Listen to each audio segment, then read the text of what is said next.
Good morning. I'm Erin Brinker. And I'm Tobin Brinker. Ooh, and we are on the Brink, the morning show on KCAA, AM 1050, FM 106.5, and FM 102.3. So glad to have you with us. It's Friday. I like Fridays. I like Fridays, too. And I have to say, I love having Todd back on the air with me, but it's weird not having you. I know.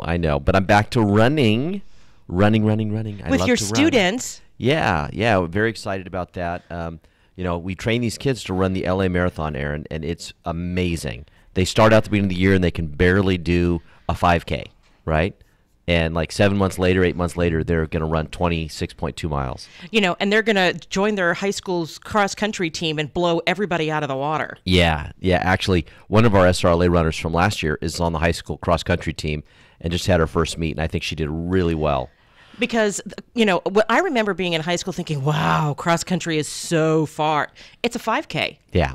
This kid's run a 5K, which, makes it kind of sprinty.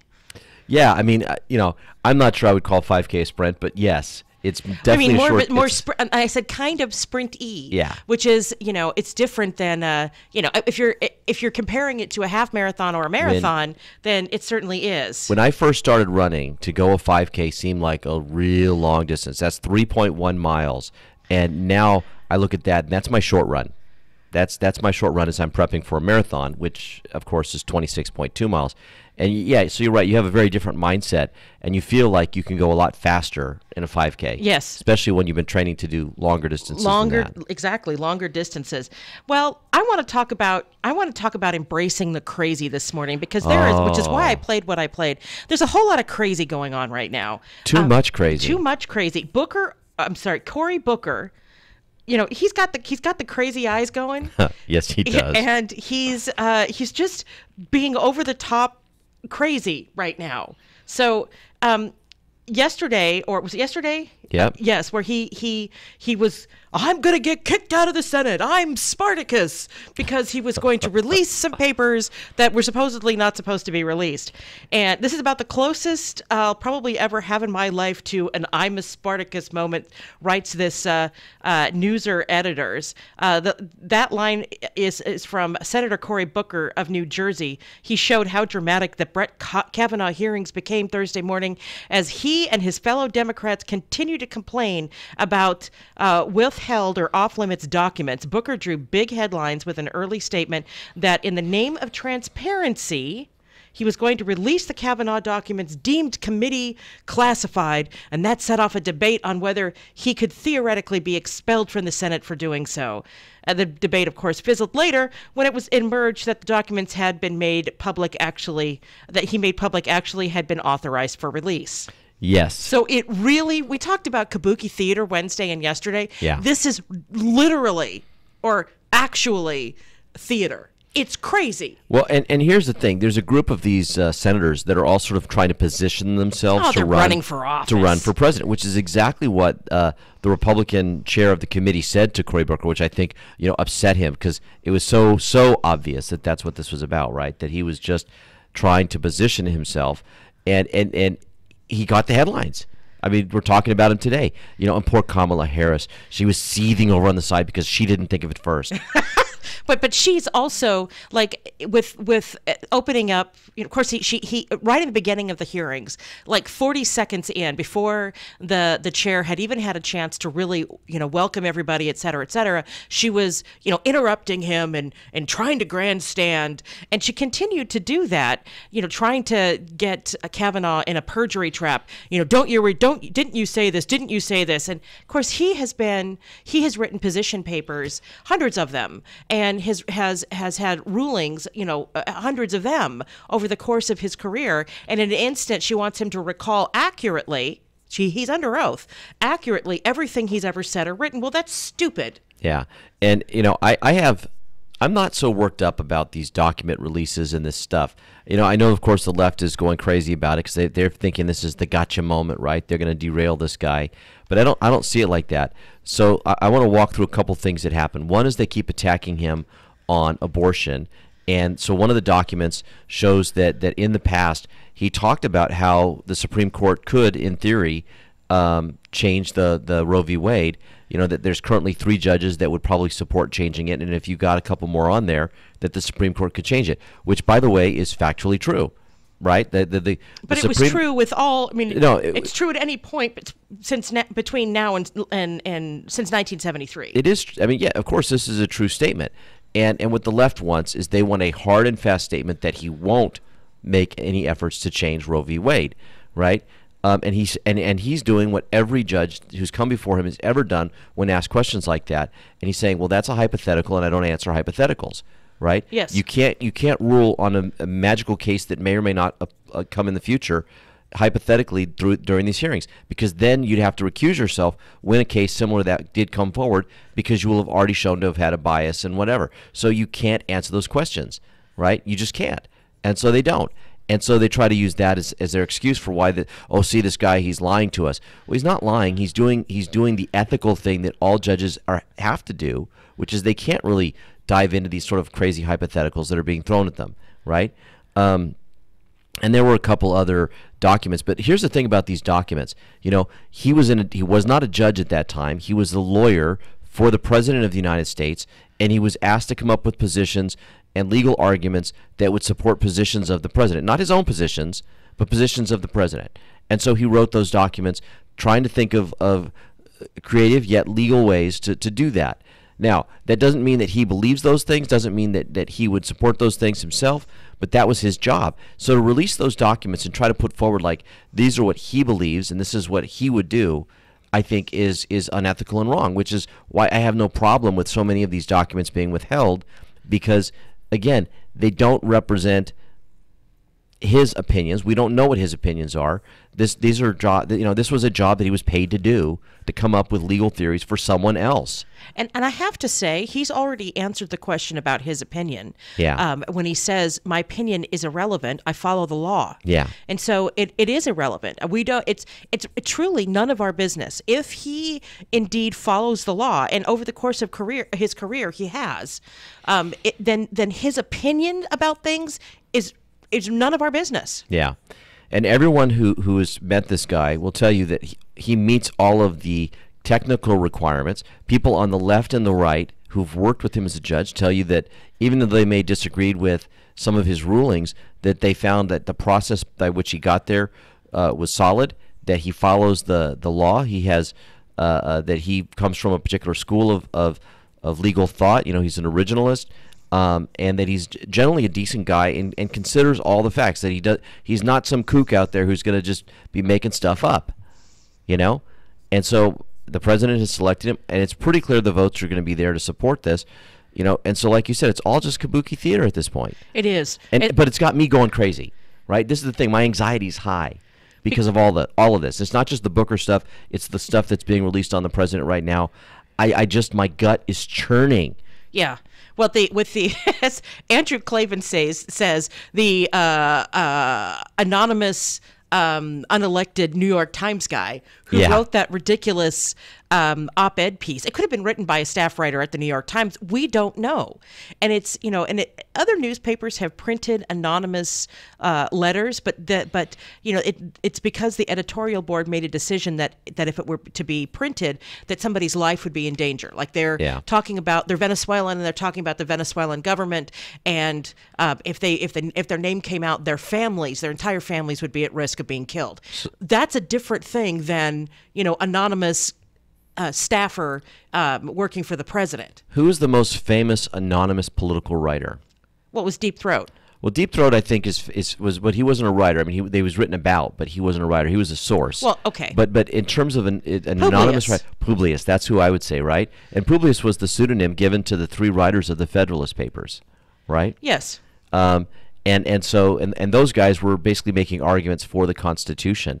So we have a long history of anonymous, you know, sort of writers like this. But that was okay. But that's totally different. Oh, it definitely is. They were creating a government. They weren't trying to tear one down. Exactly. I mean, that's the fundamental difference. Well, and if I'm sorry, but if you won't, nobody's getting killed for political reasons in this country at this point. No. And so, and hopefully never. So if you're too cowardly to put your name out there, I don't have to listen to what you say. Here's the thing: if and when that person is discovered, and I I'm not a big Trump fan. People know this, right? I left the Republican Party because of Trump. I bashed the guy regularly, but Trump kind of got it right. What this person did was treason. They took an oath, right, to support the Constitution of the United States. Well, the president is the constitutional leader of this government, of the federal branch, and you don't get, of the executive branch. And staff people don't get to undermine that presidency the way that this person has. That is treason, right? And so I think that if they find out this, that's why they did it anonymously, because they knew what they were doing was illegal. I imagine that staffs their president. I think this has always happened, that they, kind of make decisions about, well, this doesn't rise to the level of you, or, this, maybe you shouldn't, and they make their case, and I think that the staff has always had the job of informing, et cetera, the president. But what this person has said and done has gone a step further by saying, no, we're just not letting him govern, essentially. Yeah. And it's not a surprise that the Trump White House is chaotic. I mean, there's a reason why he loved The Apprentice. He likes pitting people against each other. Yeah. He loves the WWE kind of aspect of it all. Yeah. Ohio Governor John Kasich gave an interview the other day, and he called Trump the commander of chaos. And Trump loves nicknames, right? So I think that he'll be commander in chief and commander of chaos. Yeah. Yeah. Of course, now I'm thinking of Get Smart, and chaos, of course, was an evil institution. So commander of chaos isn't exactly who you want in charge of your country. Oh, no. Oh, yeah. Oh, no. Somebody starts talking into their shoe, I'm going to be worried. Right. So with that, let's take a break. I'm Erin Brinker. And I'm Tobin Brinker. And we are On the Brink, the morning show on KCAA. We will be right back. The song you are listening to has been passed down from one generation to another, from our ancestors, whose call to teach and preserve our native culture is carried on today. We invite you and your family to join us in celebrating this legacy at California Native American Day on Friday, September 28th at 6 p.m. on the campus of Cal State San Bernardino. Enjoy an evening under the stars with California Indian people and experience traditional Native food, music, and the arts. This free family event is brought to you by the San Manuel Band of Mission Indians in Cal State San Bernardino. We look forward to seeing you. Hi everybody, Ray Lucia here with some important information about debt, your debt. Whether you have a first or second mortgage, you're looking to buy or refi a home or rental property, or just need to consolidate your credit cards to lower your payments and save some serious interest, you need to do some loan financial planning with Steve Alladort, my mortgage man at loanfinancialplanner.com. Now, Steve's not your garden variety mortgage broker. He actually spends time evaluating how you can use the current super competitive interest rates to pay off your mortgage early, purchase a rental property, improve your cash flow, upgrade to your dream home, or even help your kids or grandkids get into a house. That's what loan financial planning is all about. Steve's been helping me and my listeners for over 2 decades, and I can tell you he is the best finance guy in the business. Go to loanfinancialplanner.com. That's loanfinancialplanner.com. Or call Steve Alladort at 888-563-1070.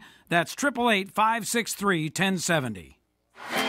Success Partner presents the all-new Yucaipa and Cala Mesa Morning Market, located on the corner of County Line Road and California Street in the city of Yucaipa. This all-new neighborhood farmers market is open from 8 a.m. to noon on most Saturdays and carries some of the freshest produce in the Inland Empire.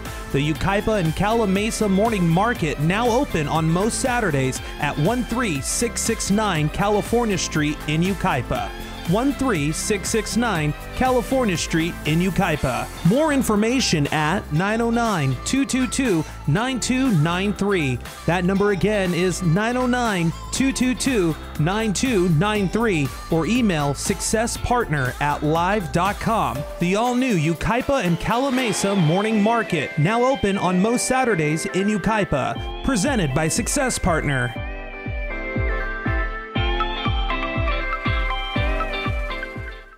Broadcasting more local radio programs than any other station in California. We are KCAA.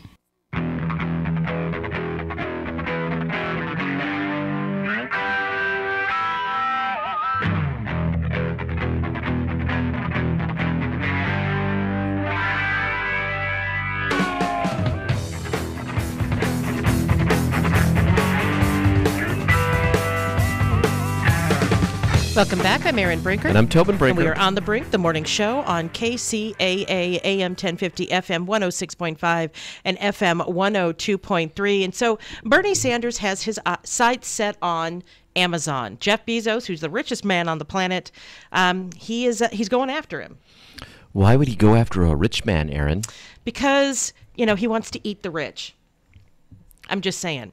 There's no more subtlety in Bernie Sanders' row with Amazon, a company he's faulted for poor working conditions and pay. In a specific dig at CEO Jeff Bezos, the independent Vermont senator said on Wednesday, introduced the Stop Bad Employers by Zeroing Out Subsidies.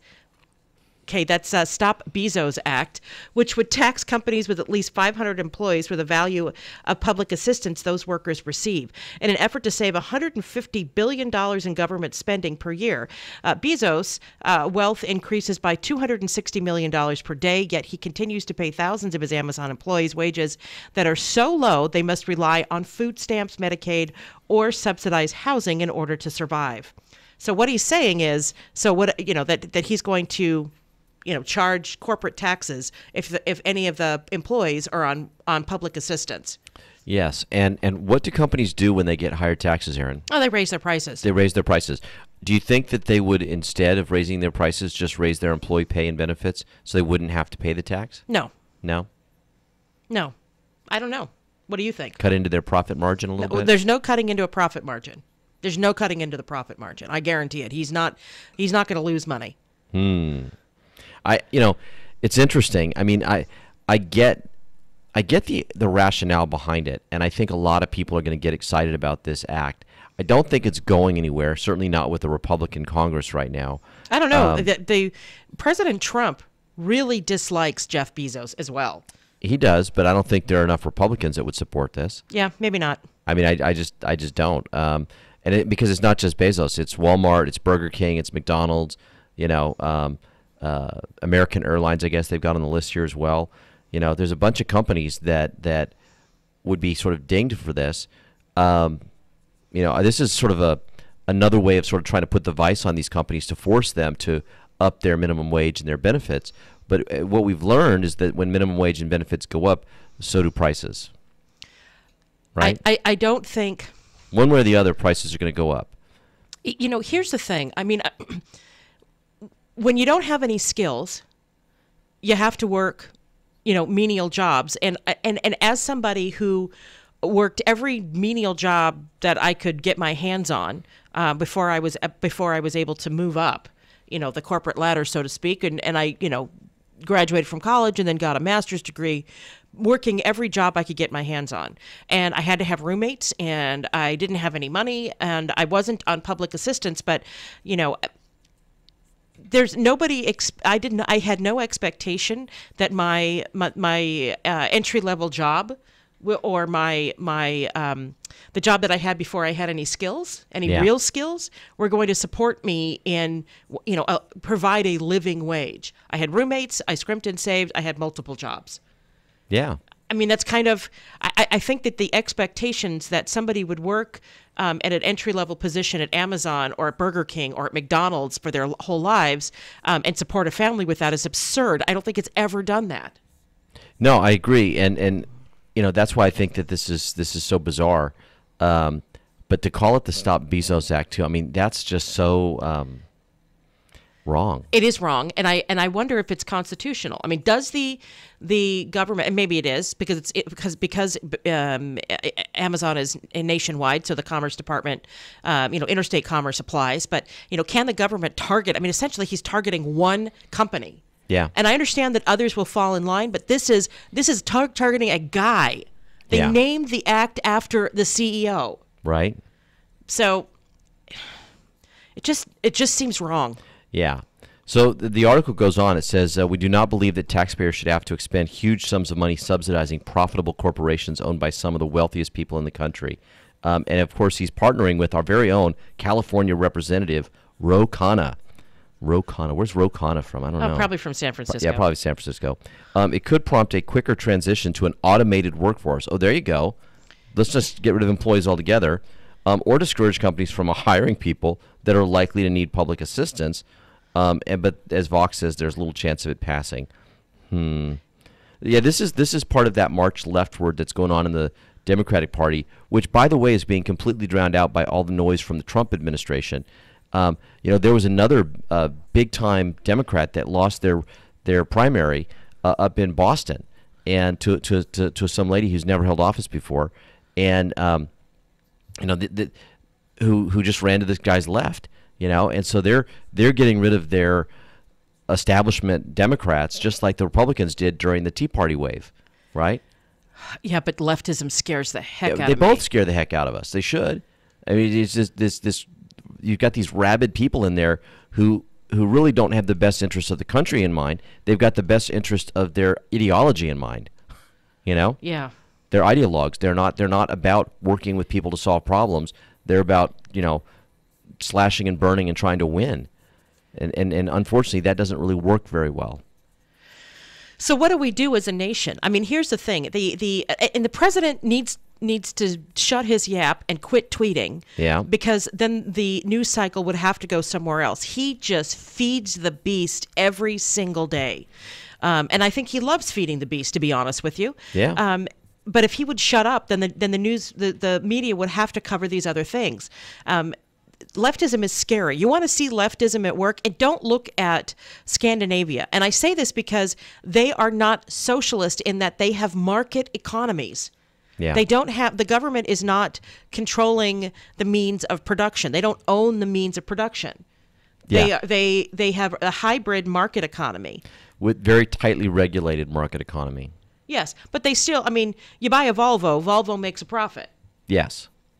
So, and they also have, there are other issues that come, 60% of their income. Do you want to pay 60 cents of every dollar to the government? No.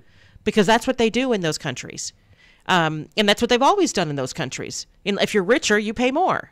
And so, honestly, it's a disincentive to work. It is. And they have a higher number of people that are on assistance programs. Because they take 60 cents of every dollar, so why bust your tail? Exactly. So, well, with that, let's take a break. I'm Erin Brinker. And I'm Tobin Brinker. And we are on The Brink, the morning show on KCAA. We will be right back. KCAA Loma Linda, 1050 AM, K292 FQ Riverside, and K293 CF Moreno Valley. NBC News Radio, I'm Lisa Carter. President Trump says whoever wrote the anonymous New York Times article critical of him is a gutless coward. At a rally in Montana last night, Trump suggested the writer was guilty of treason. He said the writer is an unelected deep state operative who is defying the will of the voters to push a secret objective. We're draining the swamp, and the swamp is fighting back. He also told supporters it would be their fault if he's impeached because they didn't get out and vote. New regulations by the Trump administration could be used to detain migrant families indefinitely. Regulations will be filed today that would terminate a legal settlement reached in 1997 that sets limits on how long the federal government can detain unaccompanied minors at the border. And Alex Jones is getting kicked off Twitter for good. Twitter citing new reports of tweets and videos that violate its policy of abusive behavior. It also banned Jones and InfoWars from Periscope. Lisa Carter, NBC News Radio.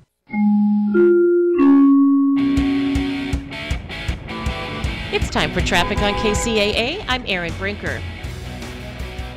In Harupa Valley on the 60 eastbound at Pyrite Street, an accident has been cleared.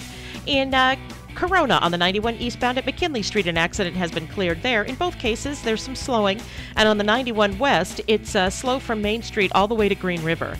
And in Palm Springs on the 10 eastbound before Date Palm Drive, a wreck is now along the right shoulder, but crews have the right lane blocked. This has been your traffic report on KCAA. We are the stations that leave no listener behind. I'm Erin Brinker.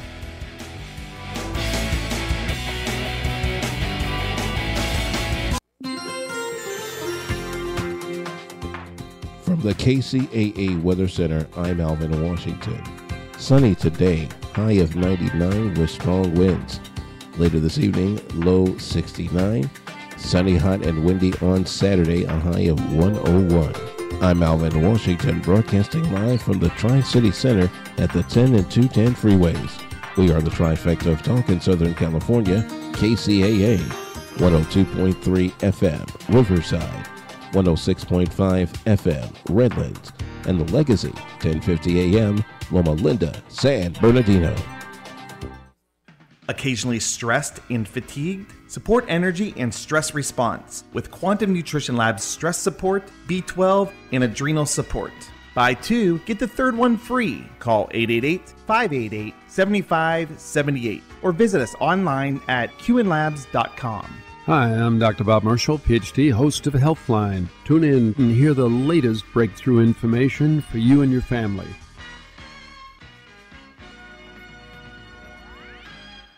The song you are listening to has been passed down from one generation to another, from our ancestors, whose call to teach and preserve our native culture is carried on today.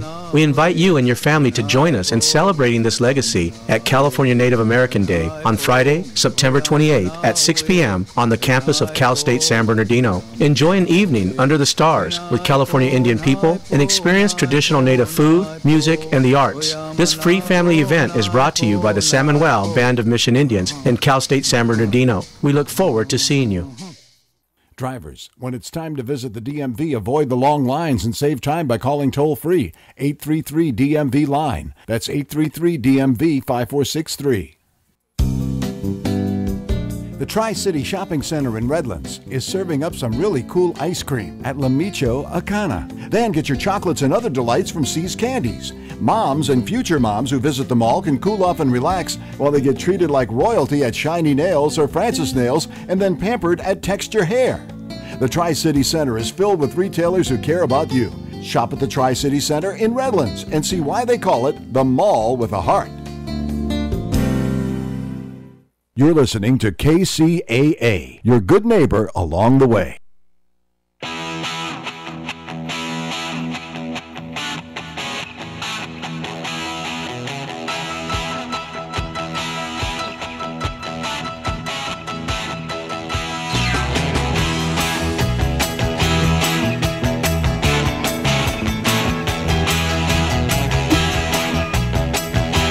I'm Erin Brinker. And I'm Tobin Brinker. And we are On the Brink, the morning show on KCAA, AM 1050, FM 106.5, and FM 102.3. So excited to have you with us on this Friday morning. Yes, it's been I know it was a shorter week because Monday was a holiday, but man, trying to cram 5 days worth of work into 4 days makes it feel like it wasn't short at all. No, it's just been a crazy week.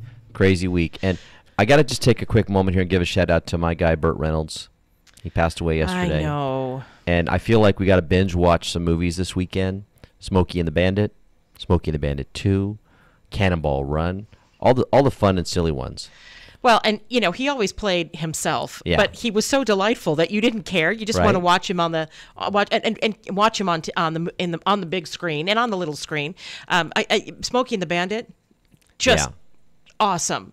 Right. Cannonball Run was silly, fun I loved movies. it. I loved him and Dom DeLuise together. Those two, I did too. They had so much fun together, just goofing. They did, and it was just silly fun, just great cinema.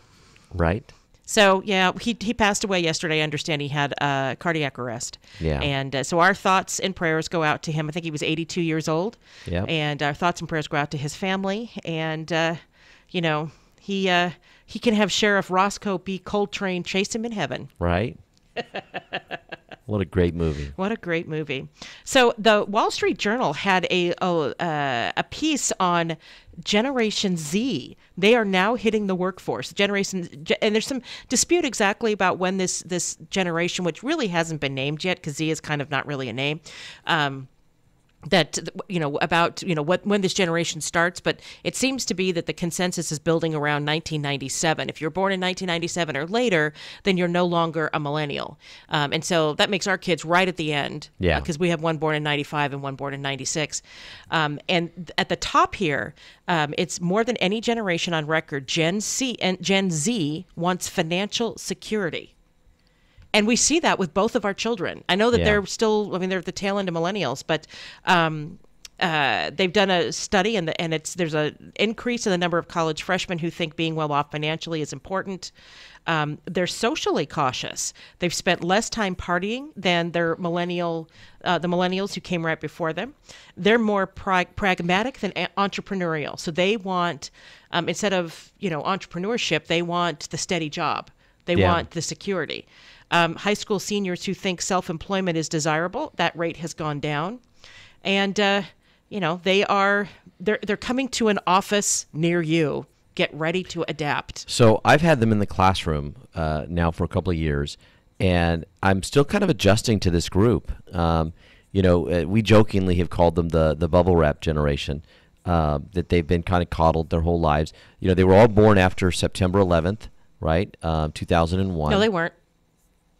It started in 97. I get that that's what this demographer is using, but for my purposes, Mr. Brinker's purposes, these are all the babies that were born after September 11, 2001, and I believe that history will hold me correct. But let's move on. Let's move on. No, what I found is that this generation, because they grew up in such sort of a contentious time, their parents held them very close, and that we got sort of helicopter parenting on steroids, and so there's kind of a level of learned helplessness with this group, right? And so they talk about how they're a little more timid, and they're they've been raised to sort of be a little skeptical of the world, and they've had a lot of stuff done for them, and so they're not real big risk takers, No, they're very, very pragmatic. Yeah.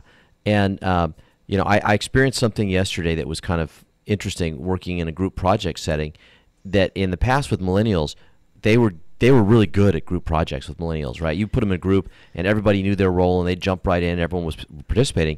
And in this group, this generation of kids, they sit there and there's one kid who's doing stuff and the rest are very passive unless you directly tell them, okay, now you should be doing this part while they're doing that part. I mean, you really have to be very specific in telling them what to do. And I found myself yesterday working really hard to get my groups to finish on time, because a lot of kids were just literally sitting there, not really doing anything, but they had sort of finished the part that they were originally supposed to do, and they didn't take the initiative to start the next part. They were just kind of waiting. And I found that very strange. And of course I'm making a very broad sort of extrapolation from a small sample, but this is the kind of thing that I'm seeing with this group. I think that it's going to be a very different experience for them in the workforce.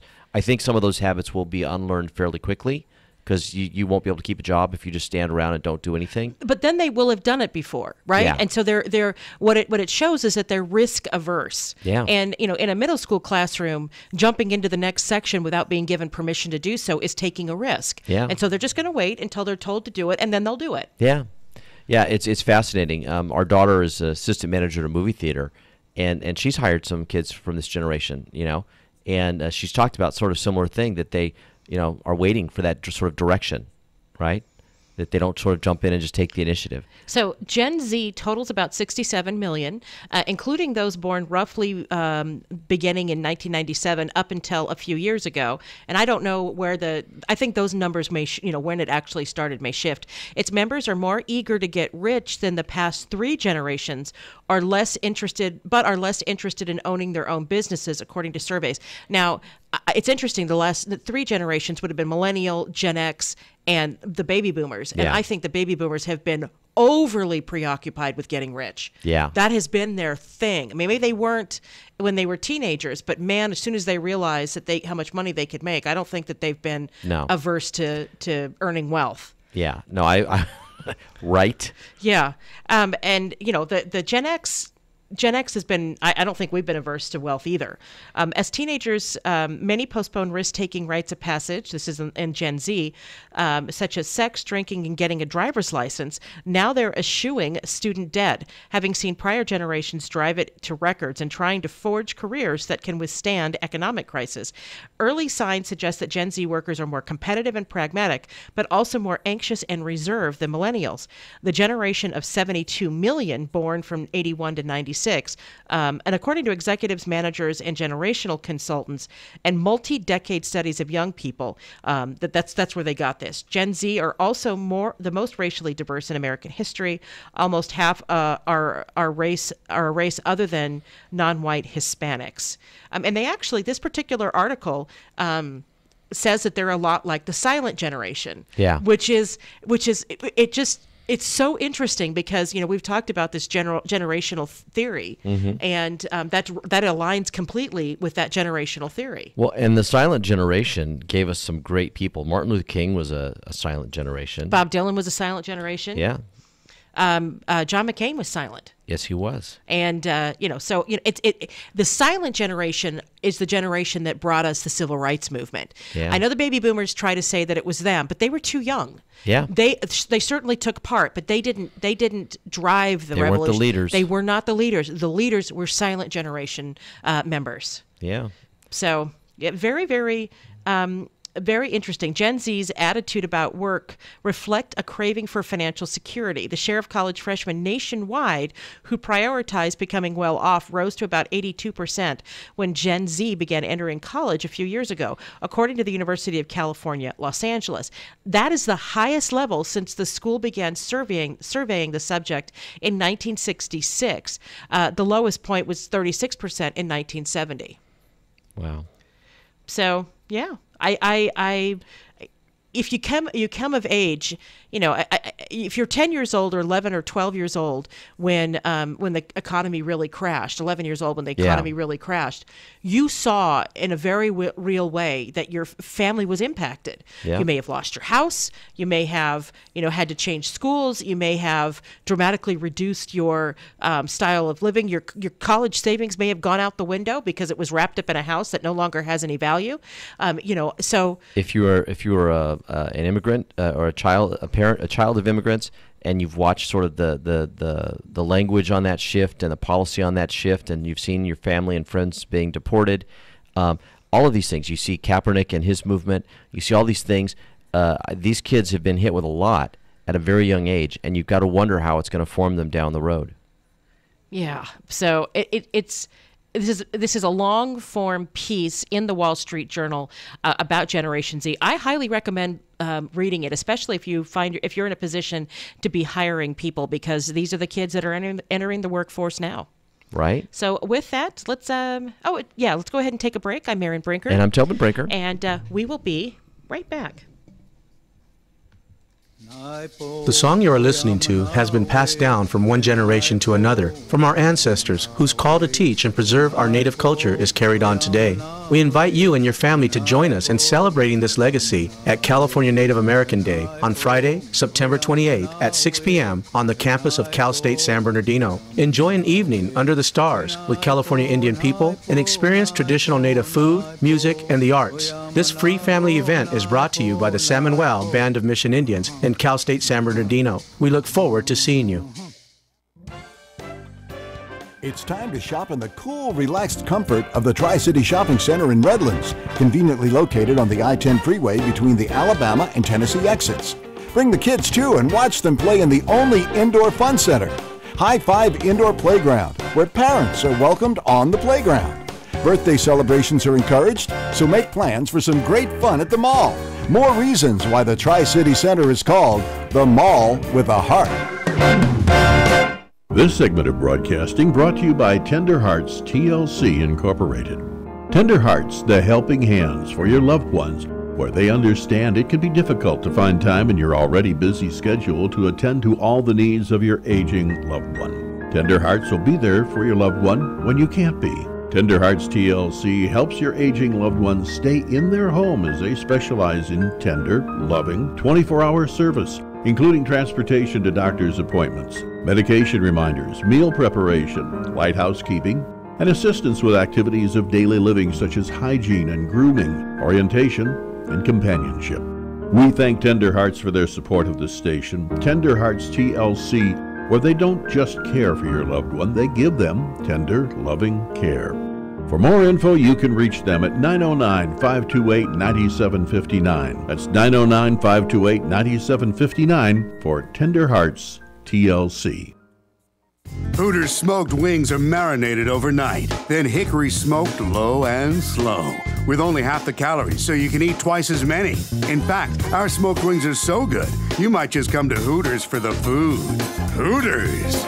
It's time to celebrate at Hooters, where there's no such thing as a party of one. Hey guys, I'm Blair, your favorite bartender. And I'm Taylor from Hooters Riverside, Moreno Valley. And we're here to get your Mondays motivated with our great wings and delicious menu specials. All you can eat Tuesdays and our 10-10 Wednesdays. Buy 10 and get 10 boneless wings free. Check out our Everyday for Everybody. We love everyone, kids, moms, and cute grandpas too. And come join us for our new late night happy hour from 9 p.m. to closing. Because Hooters makes you happy. Come to Hooters, where there's no such thing as a party of one. Located where the 60 and the 215 meet in Riverside, near Moreno Valley. For more info, Google Hooters Riverside. This is KCAA.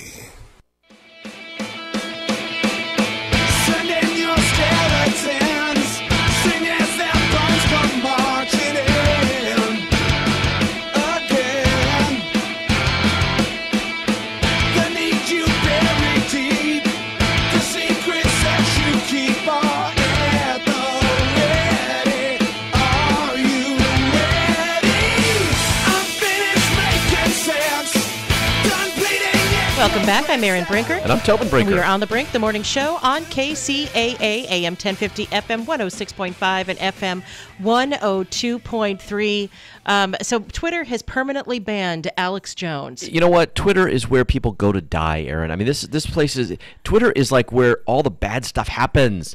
Right. So exactly. All the public shaming, all of the ridiculous nonsense happens on Twitter. It's like all the mean kids from high schools everywhere congregate on Twitter. Yeah, well, and Alex Jones is the ultimate mean kid, right? I thought you were going to call him a mean girl. Well, I don't want to be... Well, maybe. I don't know. Let's start a rumor. Right? I mean, that's Twitter. That's his stock and trade. Alex Jones is the conspiracy guy who comes up with all these crazy things that he puts out there as the truth. And so maybe Alex Jones is a girl, Erin. Maybe we're putting that out there. I don't know. How do you know? Maybe he is. I don't know. Apparently, he just went off the rails the other day, and we've seen several stories about him in the last few days.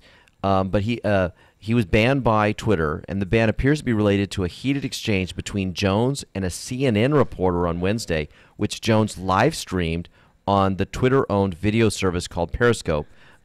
CNBC reported that Jones ranted at the reporter as well as Twitter CEO Jack Dorsey following back-to-back congressional hearings where Dorsey addressed online election meddling as well as accusations of political bias and conservative censorship in the platform. And then Twitter said in a statement, we took this action based on news reports of tweets and videos posted yesterday that violate our abusive behavior policy in addition to the account's past violations. And they're saying this is permanent. They permanently suspended at real Alex Jones and InfoWars. Yeah, so they did. They permanently suspended. They did, and so but there's still. I mean, I think Paul Joseph Watson may still be on InfoWars, and some of the other people from that platform from Infowars.com may still be on there. So, but Alex Jones is the granddaddy of conspiracy theorists. Yes, he is. And I used to watch his videos, and what did I call it? I called it Embracing the Crazy. Yep. Well, and it's definitely crazy. I mean, he got all the crazy on there, Erin. There's no corner of crazy that was left out. Crazy that was left out. But here's the thing. One of the things that I've heard people on the right say is that once these social media platforms are calling themselves editors, they have a lot more legal responsibility about the content on their platform than if they're just a platform, right? So with Facebook, saying that essentially moderating their site, or Twitter essentially moderating the site, what that means is that then Twitter is then taking responsibility for content, or Facebook is taking responsibility for content, which means that if there's anything, copyright violation or libel or slander, or I guess it would all be libel, not slander. I guess it could be a video. Then there's some culpability, there's some ownership, there's some responsibility on behalf of the platforms themselves. So have they opened themselves up to real legal challenges now? Well, I don't know, because it's probably transferring all that risk onto you and I through our user agreement that is constantly shifting and changing, and no one ever actually reads. And certainly don't get your lawyer to read it before you join Twitter or Facebook or social media, you know. But you probably should, because I'm almost certain that they've transferred all of that liability and risk to us. Now the question is will the courts hold that true, or will they let people go for the deep pockets of the Facebooks and the Twitters of the world, right? But honestly, I don't have a problem with them getting rid of this particular guy. But I think what will happen is, and we're already starting to see this, is we're going to find other outlets that will bring this guy on because he's got a ton of followers, and it'll get them instantly to a certain level, and you'll begin to see sort of, and I hate to even call it right-leaning or left-leaning sites or services, but I think it'll get labeled that way. I don't view this guy as being particularly right-wing. Oh, he's not. He wouldn't call himself right-wing. He's not. No, he's all over the place crazy. He's not just crazy. He's an equal opportunity hater. Yes, he is. Now, bringing it closer to home, we had a tweet story here in our local newspaper that I thought was kind of fascinating. The owner of Riley's Farm, which is out in Oakland, and we used to love going to Riley's Farm when the kids were little, right? Yeah. And that's where they do the apple picking. Of course, it's apple picking season, and that's they have the shop there, and you can take a picnic. And they do barbecues there. They do all kinds of historical educational programs with the kids there now too. They do historical reenactments and just a whole bunch of really cool things. Well, it turns out that the owner of Riley's Farm, Jim Riley, he's the majority owner, was posting some things on Twitter that are being called misogynistic and racist. And, so people are now saying they should boycott Riley's Farm. I guess that's the long and the short of it. Good. Here's another boycott. Yay. Yeah. So in a phone call on Tuesday, September 4th, Riley would neither confirm nor deny that he owned the @Riley909 account under the names James Patrick Riley. That account has now been removed since screenshots purporting to be tweets from it started gaining steam on Facebook over the weekend. So I'm not even sure I want to state some of these comments. But he made a derogatory remark about Stormy Daniels. Yes, he did.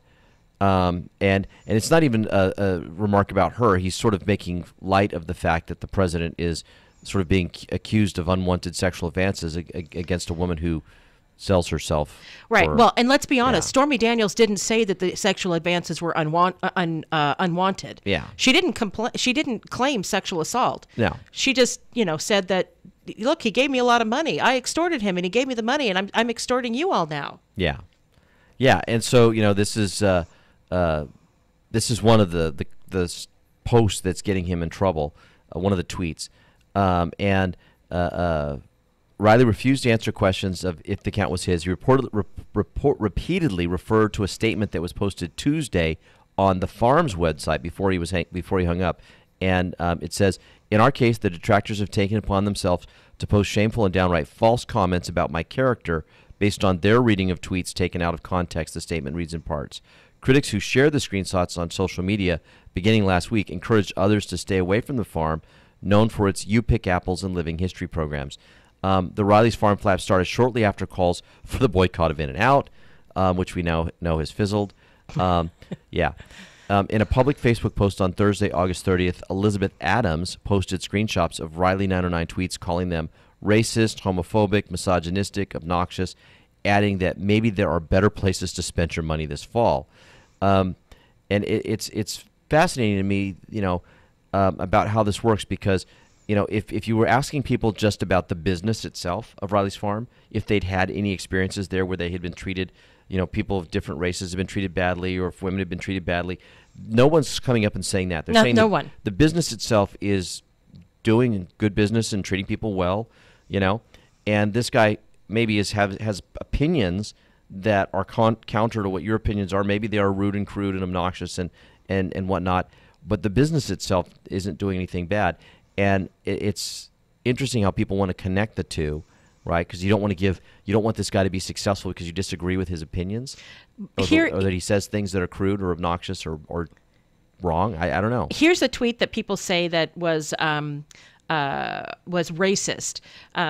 There was this some of the people that were coming against him said that this was the tweet. So white supremacy, the tweet read, you mean those 3 guys who live in 2 different counties in Arkansas, meaning that there's not a whole lot of white supremacists in this country. If there's a problem in America today, it's black supremacy. Farrakhan, Obama, LeBron James, etc. Typical brain-dead feminist.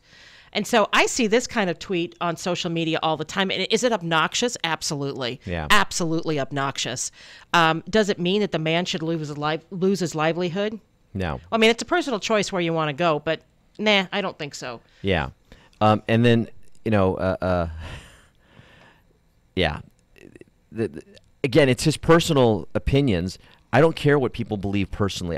I shop at businesses all the time and have no idea what they believe personally. I don't care what they believe personally. Yeah, it's none of my business. I'm not shopping there because I want to know what their personal beliefs are. I'm shopping there because they offer a product or a service that I want or need, right? But have we reached this point? I mean, are we those people now? As a nation, are we the people that say, well, you have to agree with me or I'm not going to patronize your business? I hope not. Are we going to tar and feather people who don't agree with us now? I hope not. I'm a public school teacher, and I'm also a radio talk show host. I say a lot of stuff on the radio here, and maybe some things I say would offend some people. But in the classroom, I don't do any of that in the classroom. In the classroom, I teach history. I teach what happened, who said what, who did what, and I try to do it in an interesting way so the kids are engaged and can be successful in my class. And the kids who've had my class will tell you that I'm a very empathetic and caring teacher. And then I really try my best to help them to be successful. But would somebody want to run me out of town because they disagree with something I've said online or on the radio? Maybe, but I don't think that should be the world that we're living in. No. There's a lot of people I don't agree with, but I still would do business with them because if they had a product that was good or a company that was good. Now, if somebody's an obnoxious jerk, yeah, I may not want to do business with them. Yeah. But that's, I don't know that I would organize people to not to come over to my point of view because there are a lot of obnoxious jerks out there. Yeah. So, and I don't know. You know what? Life is too short to worry about what everybody else is thinking all the time. I'm just going to worry about me, take care of my family. If I see real injustice, I'm going to fight it. And stay away from the Twitter people. Nothing good happens there. It's dangerous. I think we might reach a point where people are just done with social media. Well, I'm already seeing that. People are dropping out. So with that, we're at the end of our show for today. We are On the Brink, the morning show on KCAA. Thank you for joining us today. Have a great weekend, everyone. We'll see you on Monday. I'm Erin Brinker. And I'm Tobin Brinker. And we are On the Brink.